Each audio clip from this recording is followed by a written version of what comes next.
I watched people around the world say what a great guitar player Kirk is and what a piece of shit I am, and that I got kicked out of Metallica, and that I wasn't good enough for them, and that I was a loser, and I've had to deal with that for almost 20 years. And it's a dreadful experience. It's been hard, Lars. It's been hard to watch everything that you guys do and you touch turn to gold, and everything I do fucking backfire. And I'm sure there's a lot of people that they would consider my backfire complete success. You know, and am I happy being number 2? No. You know, you're just now encountering something I've been going through 13, 14 years. And I've never had a chance to be able to tell you without talking to Lars, the guy in Metallica. Never talked to my little Danish friend again. You know? I remember the day you and I talked about digging a hole in fucking dirt and smoking hash through the ground. That to me is the stuff that's like, you know? And we've never had very many moments like that. Do I feel some guilt? Yes, I do. But at the same time, it's difficult for me to comprehend that the only thing that you feel when you look back on the last 20 years is rooted in the Metallica thing. Okay.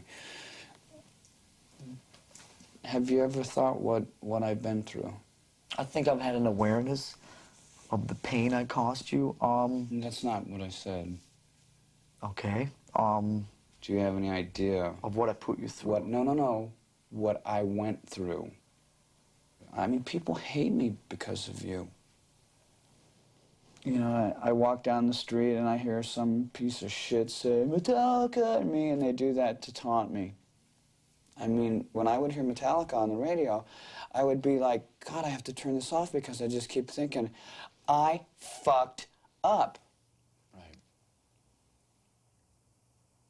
I've been waiting for this day for a long time. You know, and by no means is it done because somebody else very important is not here. Right. Do I wish it was 1982 all over again and you guys woke me up and say, hey, Dave, you know what, you need to go to AA? Yeah.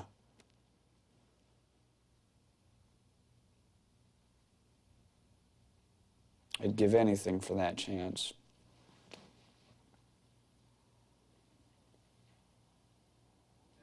Is there any last words you want to say to everybody out there? Metal up your ass! Okay, thank you. This is Donna Davis, and this is Metallica.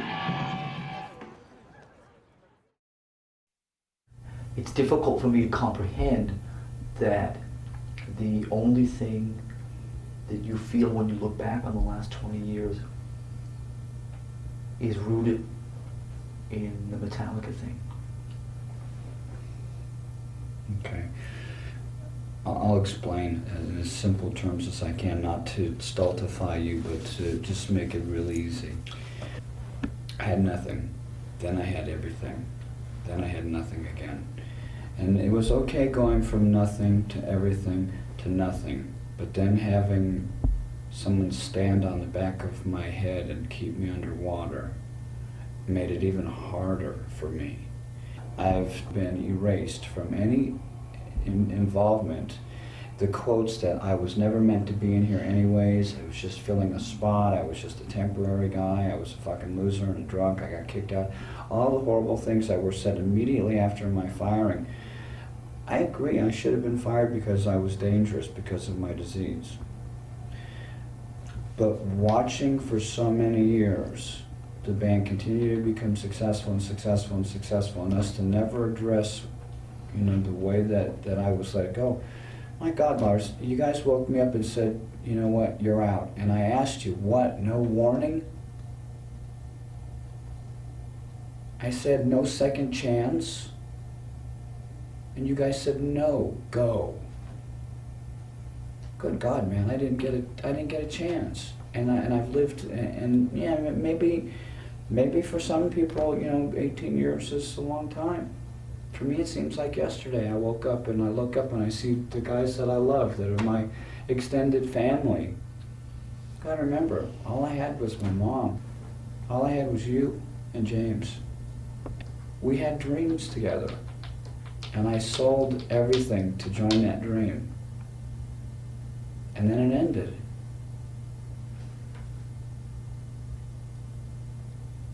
And I agree with you for doing what you did because of the nature of the disease. But don't kid yourself. I mean, there was ways to address, what was going on, with my problem. And who I am sober is totally different from who I am drunk. We never gave it a try. We never gave it a chance. Would it have worked? As much as I loved being with you guys, I'm sure it would have. And coming down to the part about the violence, if I was at a party and I saw someone hit you again, I'd break his leg again in a second. That's just my nature. I'm overprotective to the people that I love. And every time I see Phil, I feel bad for him. But I wasn't going to let him hurt you. Who's Phil? Sandoval from Armored Saint. Don't you remember me breaking his leg? I don't remember it was him. I remember the incident. I remember. He pushed you down and he hurt you. I made sure he didn't hurt you again. Didn't fuck with my band members.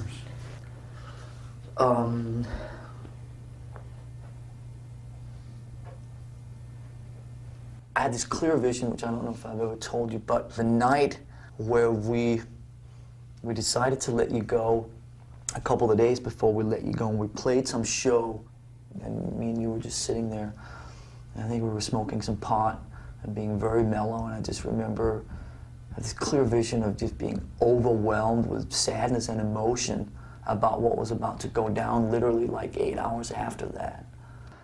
Not saying in any way that I was not equally responsible for being part of making that decision, but at the same time feeling just an overwhelming sadness and guilt, because I really felt that when all the bullshit went away, a lot of the kind of the boasting and the he-man and all that bullshit sort of went away, that you were a really tender person. I felt that you had this really tender side to you that I was really attracted to or really felt comfortable with, you know what I mean? And I think that's always been there. And that's why I think I sought you out.